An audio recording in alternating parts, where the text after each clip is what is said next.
Hey everyone, thank you so much for being here. Before we kick off this week's episode, just a quick ask. Please don't forget to like, subscribe, hit the notification bell to make sure that you never miss an episode, never miss out on any of the strategies and tactics that we're sharing to help you continue charting your own path to freedom. And if you'd like to go deeper with any of this, we've launched a free Facebook group, which you can join at pathtofreedom.com/group. And we've linked that in the show notes to make it easy for you to find.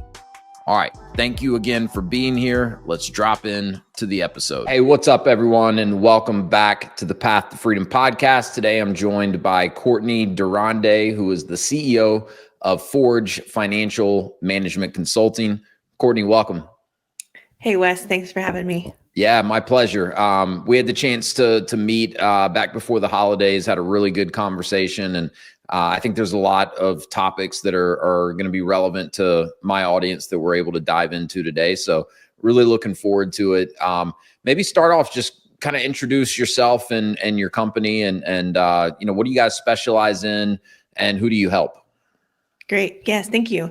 So Forge, we really help small business owners and nonprofit leaders to grow and scale their organizations and themselves. And so there's this kind of two-pronged track where as you grow your organization, you as the leader also have to be growing. Definitely. And so that's what our focus is on, equipping them both with the processes and systems that they need for their business, but also the leadership development that they need for themselves. So from the financial consulting side, we have an audit practice helping to give visibility and assurance on financials to people who have to report externally to maybe a lender or the SBA. Mm-hmm. We have an outsourced accounting practice that provides ongoing outsourced accounting through bookkeeping, controller, and CFO services.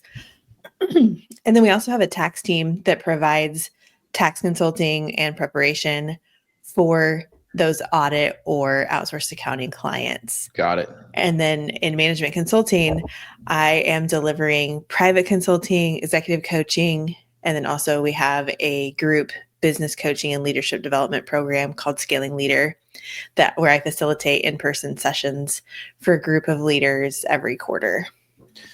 Yeah, I love the focus on, individual leadership growth, because it's so true. If you start out as a founder of a company, your leadership skills are going to need to evolve with the company. It's a very different skill set that's needed to take your business to $1 million in revenue than it is to get it to 5 million or 10 million a year in revenue. And, like in my world in franchising, you see pretty often where, a company that starts franchising, once they get to a certain point, a lot of times the founder of the business stays involved, but they actually bring in a more seasoned or more tenured CEO that's got kind of the skill set, which is great. But I mean, how much better is it if you as the founder are just able to develop the skill set and the leadership abilities to kind of stay at the helm of your business instead of having to hand it off to someone else?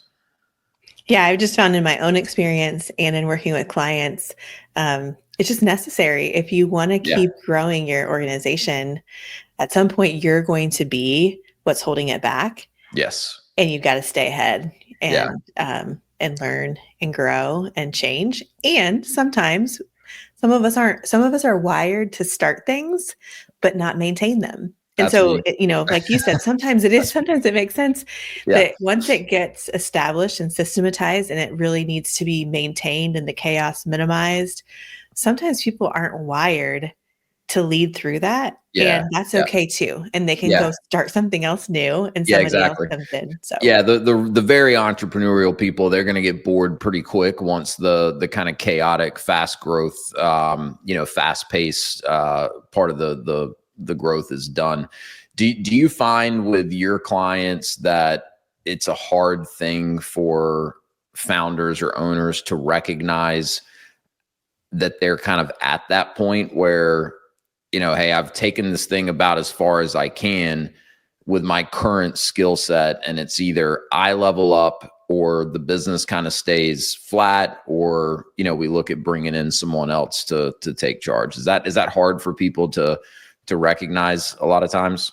Yeah, I think it's challenging because people typically start to feel this dissonance, like there's something not working here, but I just don't know what it is. Hmm. And there's oftentimes so much going on that it's hard to step back and really diagnose or assess what is the problem. Yeah. And we look at really four main areas when we're working with leaders and business owners. We look at finance, leadership, productivity, and Mm. human intelligence. Okay. And those four areas and the intersection of them each helps to uncover and kind of diagnose what is going on here. And most of the time it's a mix of things. But that fourth one I mentioned, human intelligence, that gets into how we're wired. And so sometimes that can be what's holding somebody back, is they just don't have that level of awareness of their gifts, their talents, their strengths, their instinctive wiring to know that this could all be functioning beautifully and perfectly. And it's just not for me. Or I need to find a different way to design the way this works that aligns with who I am and the way that I'm wired and the way that I'm gifted. So sometimes that's the challenge. Yeah. Sometimes it's leadership decisions, the way we're organizing people and resources. Hmm. Sometimes it's productivity. It's the way we can actually mobilize plans and make things happen. Maybe you're a big dreamer and a big innovator, and the gap is you're not the person to mobilize and implement those plans. Right. It doesn't mean you have to change, but it means you need to grow enough to understand what needs to happen and get the right people in there. Yes. Yeah. And then finance is kind of the thread through all of it, that Sure. really there aren't financial problems. The finances just reveal problems in those Oh, other yeah. I like areas. that. That's a good way of looking at it. Yeah, I know, like in my wife and I's personal experience with our businesses, one of the hardest things, as we're trying to keep scaling, is letting go. Mhm.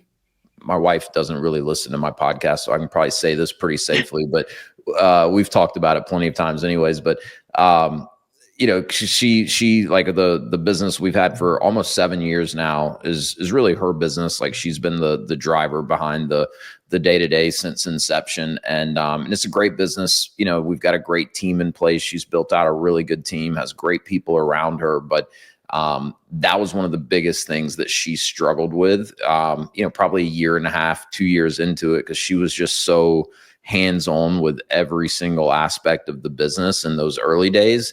And then, obviously it got to that point where, hey, if this thing's going to keep going, she just doesn't have the bandwidth to do everything. And Mhm. so had to start bringing people in and then delegating and letting go of some things. And, I don't think she had any real trouble recognizing that needed to happen. I think her challenge was with just the actual letting go, because she was very good at all of it, Mhm. and there's going to be this period of time, even if you're bringing on the right person for a role, where there's a learning curve, right? And the results are probably going to dip a little bit. And I know, like, she and I've talked about this numerous times. Like, one of the things that finally clicked with her was she just got comfortable with the fact that, hey, number one, I can't strive for perfection. Like, I've got to get comfortable with something less than perfection, especially if it's, in order to keep scaling the business. Mhm. That's more important than trying to keep everything perfect. And also just getting comfortable with the fact that, hey, someone else may be able to come in and do something slightly different, do it in a slightly different way, and still get really good results. And even though it's different than how she might do it herself, as long as the end result's the same or close to the same, that's perfectly fine. And I think that's something that a lot of small business owners struggle with, is they're kind of getting to that point where it's, hey, got to start building out the team if you want to keep growing your business. Yeah, absolutely. I think it's very, very common. So much so that actually our next Scaling Leader workshop is called Break Free. There And it's you go. about how do you build a business that isn't so dependent on you? Yep. And it's exactly what you described. It's first you got to recognize that you're the one holding things back. If you want to grow, you're going to have to get more resources in place to help you. And then you have to make sure that you recognize that shift, that you are now the leader. Yeah. It's one Yeah. thing for you to come in and be able to execute these things yourself. But when you all of a sudden start to build a team, now you're the leader. And so your vision, your values, your way of doing things have to be translated for other people that you've hired or contracted with to execute in accordance with what you're going for. It Yeah. doesn't have to be exactly the way you would do it, Mhm. but there has to be some kind of borders of the canvas that say, this is who we are. Yeah. This is where we're going. This is how we do things. This is where you fit, so that someone can come in and do those things. And sometimes that's what's missing, is that we intuitively know those things because it's ours. Yeah. And then when we are so desperate for help and we get them in there, we sometimes just say, okay, just go do whatever you can do.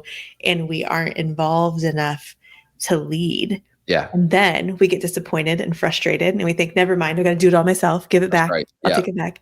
And so just recognizing that that's just part of the natural cycle. I think it's healthy to understand that it's not that you can't do this and you're never going to get this. It's you have to recognize, oh, this is a whole different game than I was playing before. There's new things I have to do. Yeah. Yeah, it's so true. It's so what I'm hearing you say is, partially at least, systems and processes are very important, right? So that you can help to, document the way things are being done. If it's the founder or the owner doing it all in the beginning, take it out of their head, put it on paper, so that it's a much more streamlined process to bring someone in, get them trained, get them up to speed for what they need to know to be effective in their role.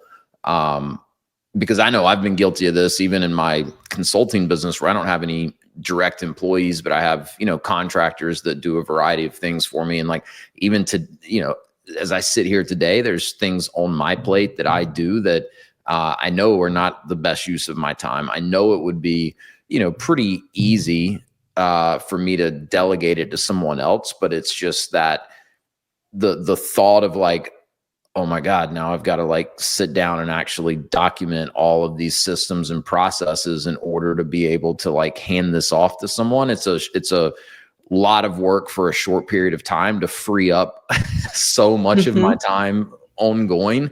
But it's just like, there's never like a good time to sit down and put all that energy into that. And it's just one of those things, you need to recognize it and then bite the bullet and do it. But I think procrastination is probably pretty common when it comes to these things as well.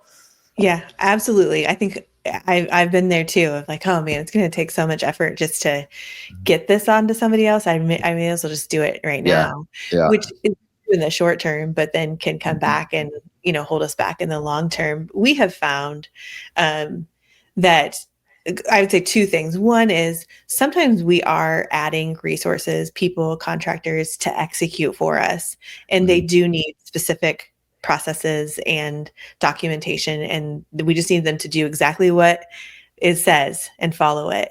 Sometimes we're adding other leaders who we need to tell them the outcome that they're And let trying to them achieve build their own process. and let Yeah. them build it. That's Or that let letting go them thing, right? Where it's like, get comfortable with maybe someone has a different idea of going about it than the way you would go about it. But, hell, get your ego out of the way. Maybe they have a much better idea, especially if they're really the right person for the role and they're coming in to fill in an area that's not really in your wheelhouse as much. Like, tell them the outcome you want, let them run with it. And you can always refine it and tweak it, once you have some results to kind of analyze. But yeah, that's a great point. I mean, like I've been needing to hire a virtual assistant, right? And part of what's been holding me up is exactly what we just talked about, right? Like, how do I get all this? I'm like, dummy, just go hire like an experienced virtual assistant and let them tell me what's the best way to get them on board. Like that's what they do. Like chances are they probably have a much more efficient way of coming in, understanding what they need to do and putting some sort of a process in place instead of me just spinning my wheels, knowing it needs to happen and kicking the can down the road. Yeah, absolutely. That's a great example. And I think too, we've also found that there's so many tools out there now that help make this easier Yeah. where, you can, record yourself saying, talking through Yep. a process and Yep. have, an AI tool converted into an SOP and, Yep. edit it from there. Or you can use Loom videos to walk people through something. So there Love are Loom. Yeah. thankfully tools that make some of these Yeah. things easier. So what But I'm I think hearing it all is starts with that there's no mindset. excuses, Wes. There's no excuses. Just get it done. I would just say that we have more tools than we had before, Yeah. but we still all struggle with this because it's hard work to change what you're Yeah. doing. Yeah. And so I think that that's part of when we talk about helping leaders scale themselves and their organizations. That's why it's so important because both have to happen.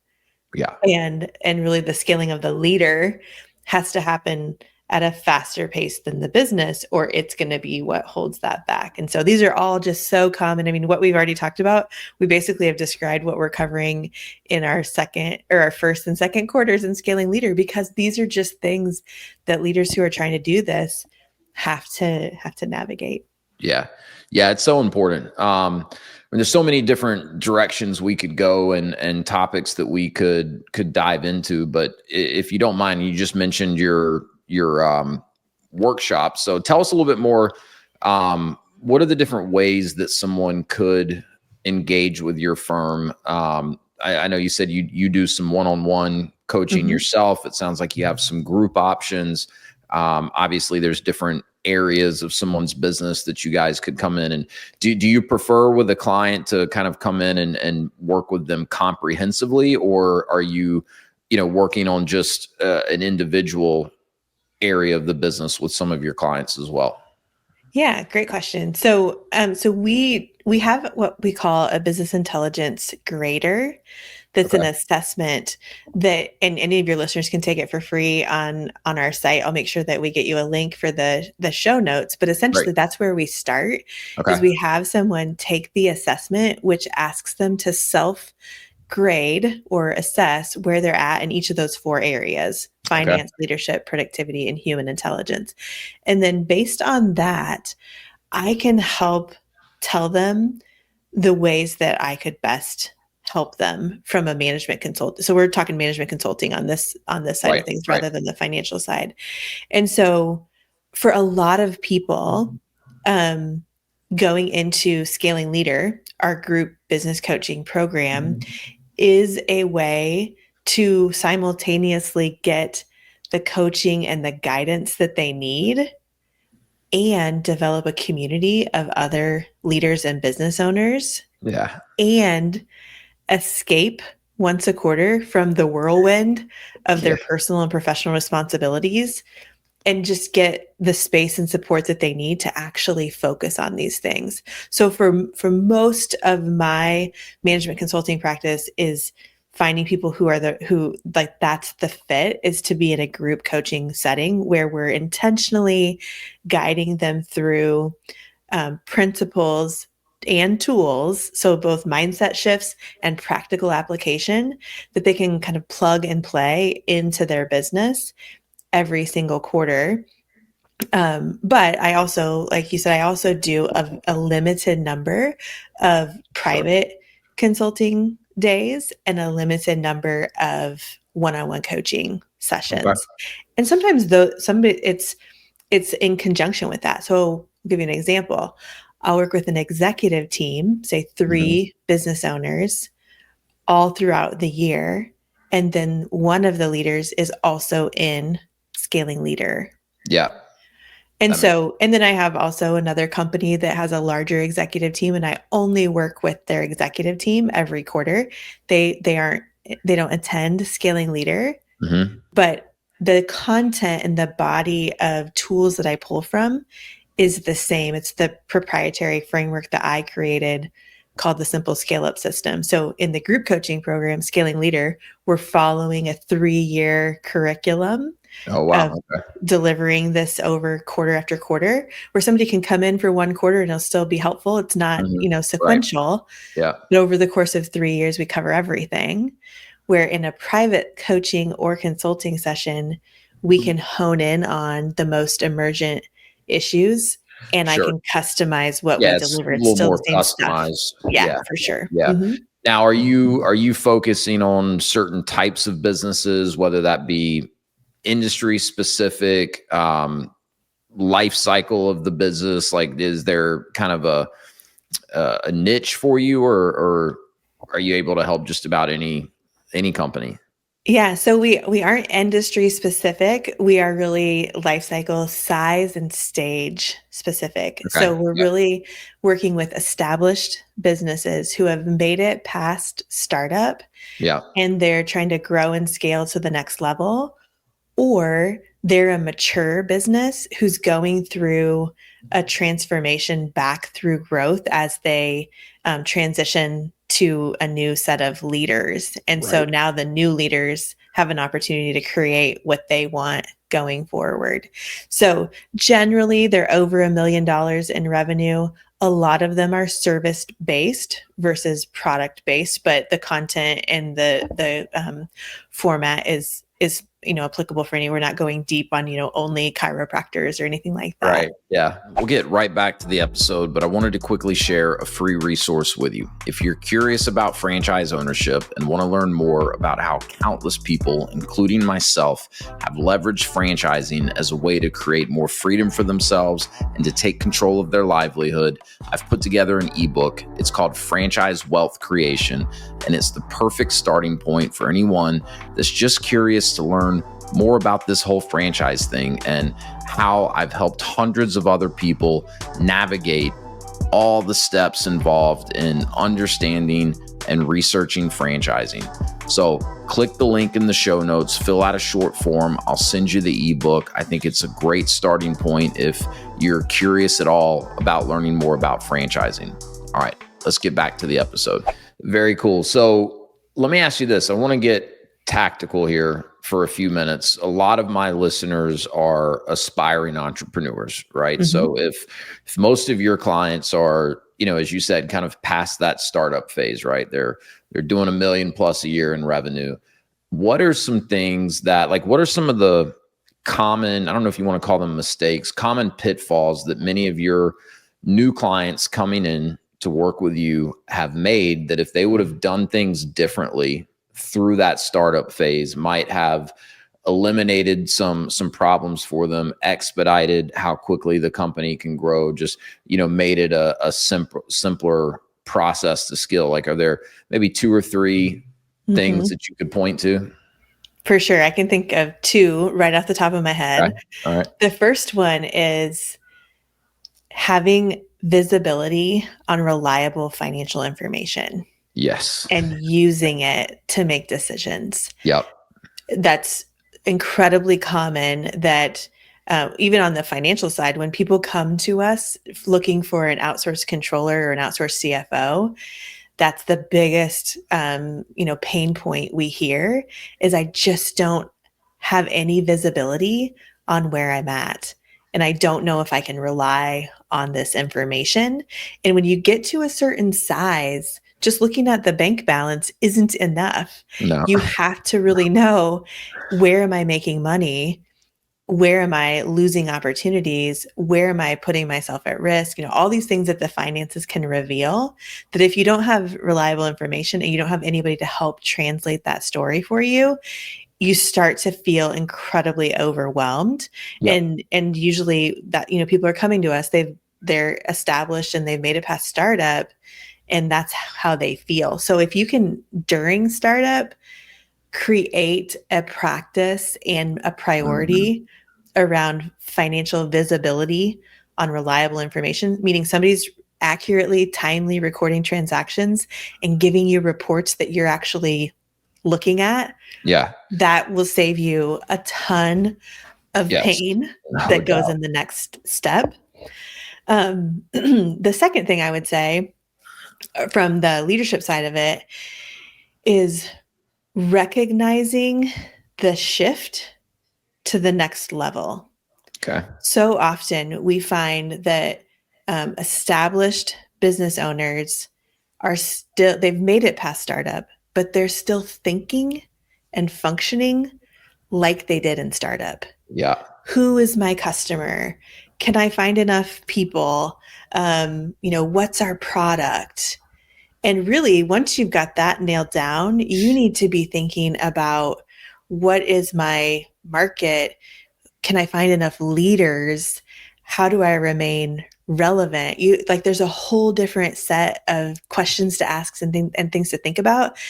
And that happens almost like without people recognizing that happened. Yeah, I can see that. That makes And you sense. kind of double down on what you used to do, but Yeah. it doesn't seem to work. I'd say that's the second thing, is just realizing there is a shift from startup to scale up that a lot of times people don't realize until they're pretty well into it. What are some indicators that might point to the fact that, okay, I'm a business owner and I am in more of that scale up phase now than the startup phase? Or there's some common kind of signs that you might see things happening in your business? Yes. So I think from a sales and marketing standpoint, you have found your product, you've found your customer. You're no longer constantly, trying to look for who wants this and what is it. Like, you found them and you're selling it. You've, Right. made, that's one thing. You're starting to need more capacity. Like, you either need to buy more machines or rent more space or hire more people. Yeah. That's a huge indicator, because what that requires is you to have a whole new set of responsibilities to manage all those resources and to leverage them, which is leadership. And so those are a couple of things that just off the top of my head that come to mind. I mean, sometimes people will look at a revenue, a dollar amount, but it can also be activity. That's just The activity driving, makes doing a different lot of things. sense to me in terms of indicators. On the capacity piece, like, I know this is something, like, in my world, a lot of franchise owners struggle with a little bit. We have in our businesses too, where you wait too long to make that next hire. So any advice on that? Because, like, I'll give you an example. In one of our businesses, we sell high-end custom shelving and custom closet systems. So we have a team of salespeople. We call them designers. It's an in-home consultation, in-home sales appointment. And our salespeople can get appointments one of two ways. We obviously spend money on marketing and advertising that drives leads, and then we will assign those leads or those appointments to different designers, and it's usually merit based. But then they have the potential to go out and generate their own opportunities as well, and they can earn a higher commission when we do that. And I see a lot of the other franchisees in this business, and probably us too, to some extent, but we have a pretty large sales team at this point, comparatively speaking.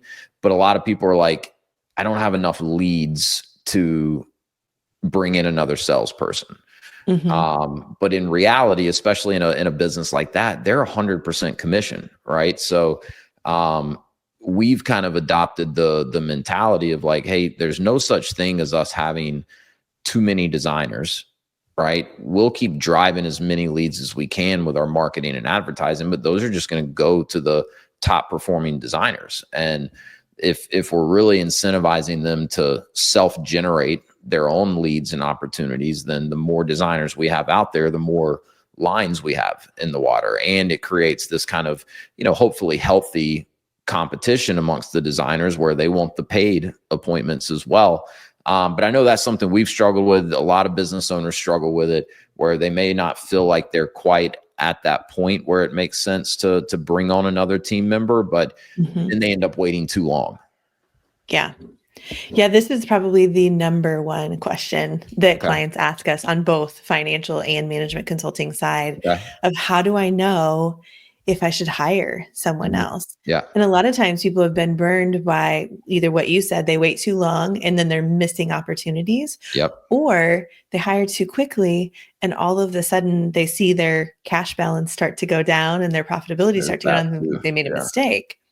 And so what you want to do, there's two things I'll say. First, and I can't, not lead with this because of my financial background, is that you have to pencil it out.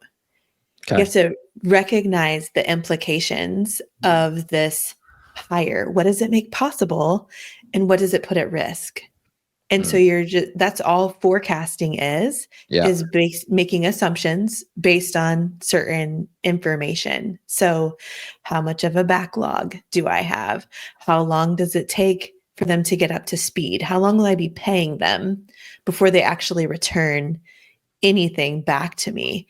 Am I willing to take that risk? And it's Yeah. just penciling that out. So then before you make the commitment and start writing the checks, you know what to expect and you've already decided I can live with this, even if it means there's 3 months of getting them up to speed where I'll be making nothing in month 1, a little bit in month 2, and half of it in month 3. But from there, it's a hockey stick. It's like, here we go. Right. So Yep. that I don't get discouraged in month 1, 2, and 3 and think I made a Start mistake. second guessing yourself. Yeah. Yes. So that's the first thing I say. I just really encourage people to pencil it out. And that might mean you need to, find someone, a financial consultant or Sure. a Yeah. outsourced CFO or somebody who can do that for you. But that's the best way I know to help make informed decisions. Yeah. The second thing I would say is to look at what you are doing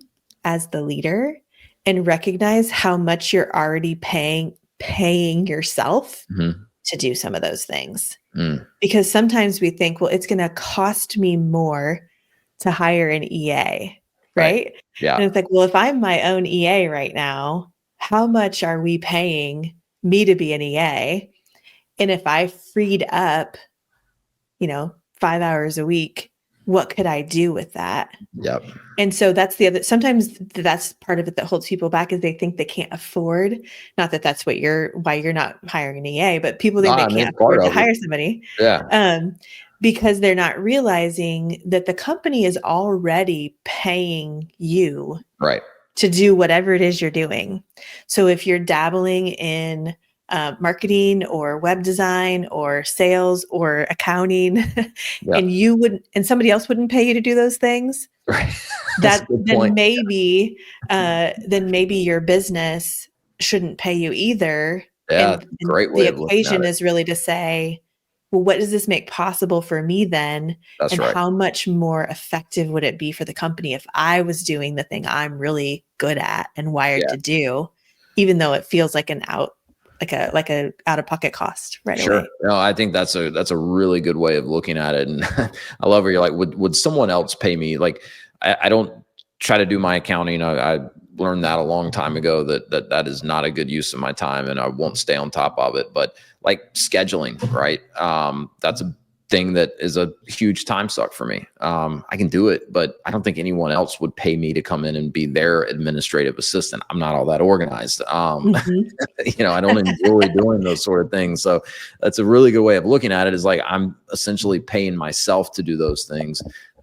Do you recommend, and if so, do you have kind of a strategy? Like in your eyes, is it valuable for a business owner to try to generate some calculation of like what their time is worth?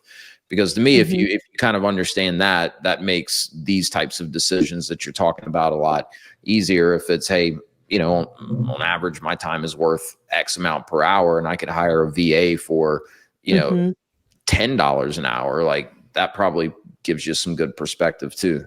Yes, absolutely. So going through that calculation, so it kind of starts with looking at what are you doing, about how much of your time is being your own EA, how much of it is doing sales, how much of it is leadership. And so we have a tool that's called the Personal Productivity Maximizer. And Oh, it's cool. just, it's a way to get visibility on, because we're all wearing multiple hats as small business owners, Yeah. about how much of my capacity is going towards each of these hats. And therefore, what does that mean if you convert, what I'm getting paid? What does that mean about how much the company is paying me to be the salesperson, to be the EA, to be the leader? And then you think about, okay, now I see that. Could I hire someone else for the same or less? And then if I now freed up 20% of my time and it now went to this other thing, how could that offset that? So yes, that's a great way to look at it, of kind of getting it, kind of ties into that forecasting piece of it, of like, we're actually penciling it out Yeah. of what would this look like. Yeah.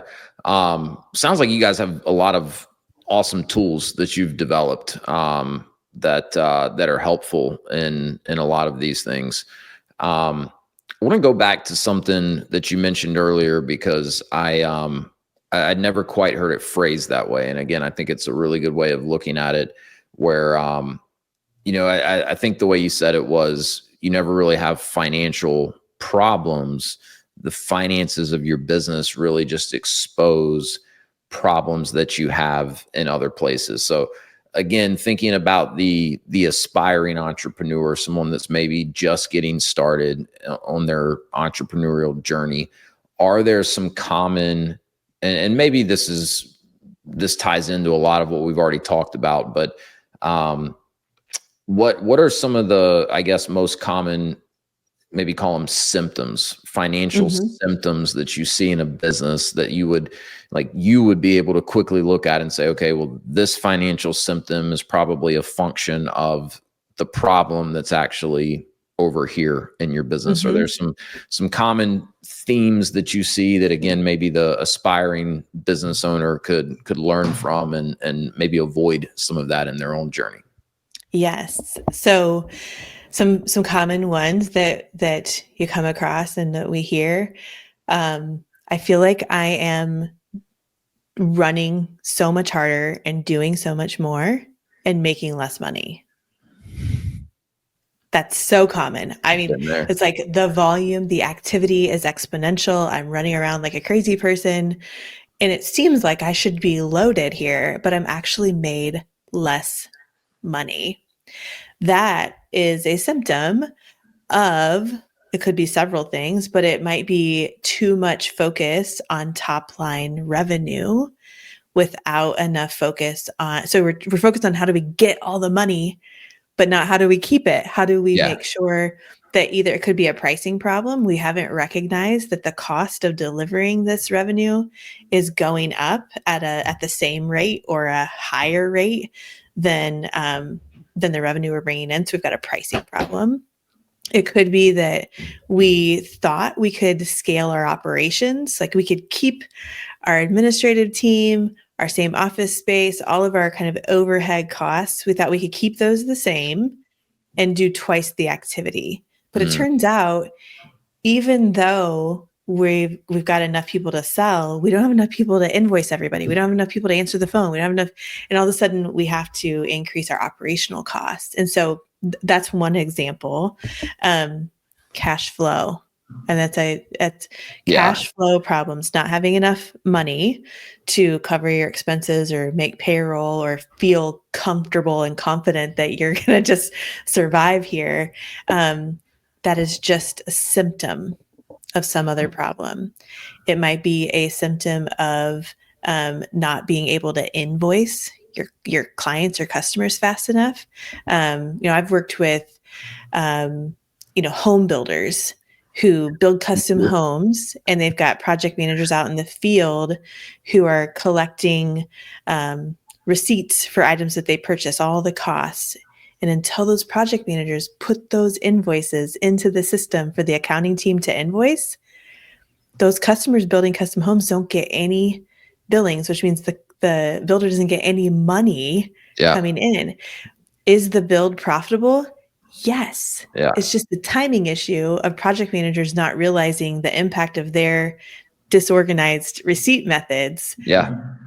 And so, I mean, I could go on and on and on, but that's the kind of thing I'm talking about is Yeah. like, No, it makes a ton of they sense. And feel like financial problems, but they're yeah, really right. not. Yeah. I mean, I think cash flow's got to be probably one of the most stressful problems or symptoms that you can experience as a business owner.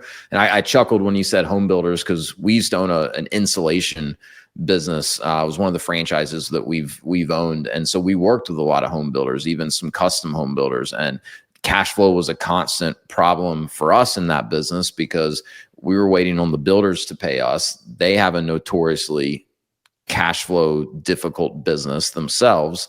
And so, yeah, there were inefficiencies on our end for sure, that played into that cash flow, the cash flow challenges that we had. But that's not fun to deal with, especially if you have a pretty big team and a lot of overhead expenses. You look and see how much revenue's hanging out there waiting to be collected, but until it's actually in the bank, it's really not doing anything for you. I mean, I think cash flow issues could be a symptom of not having the right marketing strategies Mhm. in place, right? So you're not getting in front of the right people or enough of the right people. So sales are down. You could have something broken in your sales process where you are getting in front of enough of the right people, but you're not converting those opportunities into actual business. So I really like that way of thinking where you kind of identify the symptoms and then try to track that back to the root problem and not just say, we have cash flow issues. What do we do? Well, why do you have the cash flow issues? And then, Mhm. where you really need to focus. Yeah, and that's really why Forge, our company, why we launched the management consulting side of the practice, because if we do our job right in our financial services, the money tells the story of what's happening in the business. Mhm. It just points to these issues or opportunities. And we decided it wasn't enough for us to just uncover them. We wanted to also be able to equip those leaders who then said, so what do I do about it? Yeah, how do we What do fix I it? do? Yeah, Yeah, how do I fix it? And so that's really what I get to spend my days doing, is helping translate those financial insights into leadership decisions and productivity tools and all these things that they can actually do to start leveraging that information. that's really cool. So what's your background? How did you get into the type of business that you're in now? We'll get right back to the episode in just a minute, but if you've been considering business ownership, if you're already a business owner looking to expand and you're curious about franchising, I'd love to connect with you, answer any initial questions that you have, talk about a specific franchise, and detail the exact process that I use and have taken hundreds of people through to help them understand franchise ownership, find the right franchise for them, and conduct the necessary due diligence. Click the link in the show notes if you'd like to schedule a free, no obligation strategy call. I look forward to talking with you. And now back to the episode. Yeah, so I am a CPA. I majored in accounting. And so I started my career in public accounting, meaning I worked for a firm that served all kinds of small businesses Sure. and nonprofit organizations. And throughout my career, I was able to be part of building an audit practice and then building the outsourced accounting practice. And so in the middle of that, I became an owner in the firm, one of 8 shareholders in the firm, was eventually, I was actually elected to our executive committee right away when I became an owner. So I got this front row seat to Yeah. business ownership and leadership. But I was in it with, several other people. I wasn't the Right. only person, Wasn't and I your started it. thing. Yeah. Mhm. And so after a few years on executive team, then I was elected the next managing partner. And so that put me right into creating vision and strategy and determining business models and really trying to decide this established firm who has, been around for, at that point, 40 years. Where are we going in order to remain relevant to the Mhm. clients that we serve and to be able to recruit and retain people to work for us? Because as AI comes into play, and there's questions of, will we file our taxes on digital postcards eventually? Sure. And people, generally, there aren't as many people going to college, and of those going to college, there aren't as many majoring in accounting. They don't want to work, compressed busy seasons, all these things swirled Yeah. together, which gave me the opportunity to really start thinking and functioning like a CEO, like a Mhm. business owner, even though I had, multiple partners at the time. And so that's my background. I was serving clients, got to develop some divisions, which gave me experience in leadership and business modeling. And then really firsthand of leading and building our business.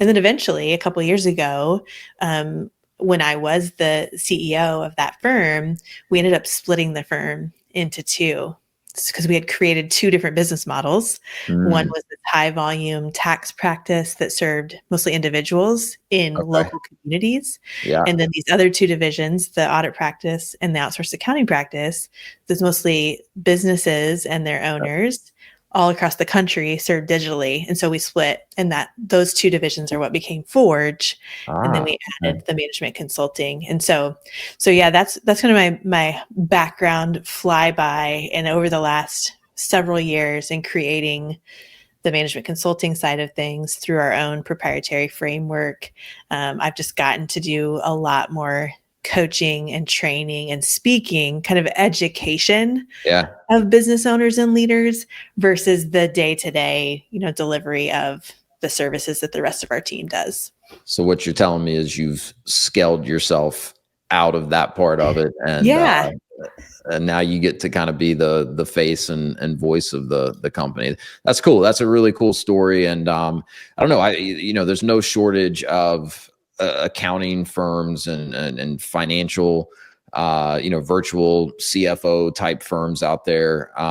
But I see that you guys have a very unique approach where, just like you put it, you can show someone what the symptoms are on the financial side of their business, but instead of being like, hey, go figure out how to fix your sales process, or whatever the case is, with the management consulting, you can actually help them, coach them, and help them figure those things out. And then I love the fact that you're combining all of that with the leadership development and coaching. I've not seen anyone else out there taking the same approach, and I just know how much so many small business owners need this type of help and guidance. And I think it's so valuable to have someone that not only has the experience and the know-how, but is also from the outside looking in, right? Like when you're a business owner and you're just day in, day out, like it can get pretty difficult to really highlight what some of the issues are.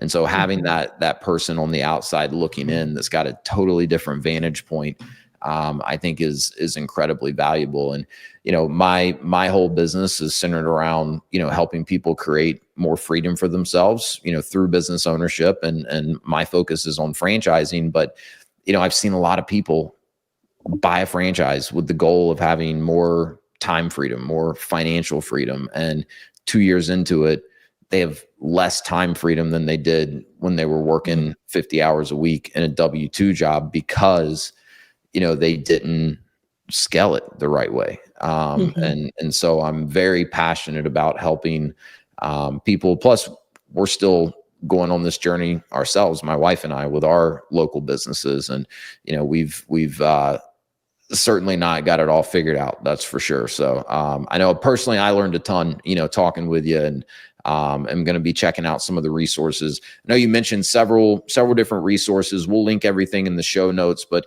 where would the best place for someone to go if they wanted to just hear more from you? I mean, you are a great educator, and you can talk on so many different topics.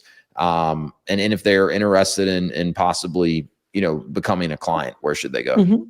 Yes. So LinkedIn, Courtney Okay. De Ronde on LinkedIn is a great place to connect. I'm very active there. I post videos. I share real life lessons and what I'm focused on, what I'm working on. So you can certainly connect or follow on LinkedIn. And then forgeahead.com is our website. So you can find anything there about both financial and management consulting. And if you look in the kind of footer, they call it the junk drawer of the website, that footer, there's a free resources button there too, Okay. that will link you to all kinds of templates and tools and things as well. Awesome. Well, if there's anything specific you do want us to link, we'll obviously link the website and your LinkedIn profile. But if there's anything specific, just get that to me, and we'll make it easy for people to find. But any parting words? Is there anything I should have asked you about that I didn't ask you about? Oh, I think we covered so much. So this was very fun. I hope it's been helpful for your listeners. And I think that, just recognizing that there's two shifts here. There's a shift in you, the person, to recognizing you're the leader and that you have to grow and scale at the same pace or ideally faster than your business. Right. And then the second shift is in your business. The processes, the people, the deliverables, all of that has to scale as well. It's not just one or the other. And we've really tried to build some tools and some support systems for helping people on that journey, because it is hard. Yeah. But when you can do these things that you're wired to do and make an impact helping others, it can be so fulfilling. And I just hope that these tools can help people to not give up when it gets hard. Yeah, well said. And I know the audience is going to have a ton of takeaways from this. Like I said, I've learned a ton talking with you, and love the perspective that you have. So keep doing what you're doing, and helping all the business owners out there that you are, really accomplish their goals and scale their businesses. And thank you so much for coming and spending some time with me here on the Path to Freedom podcast. My pleasure. Thanks for having me, Wes.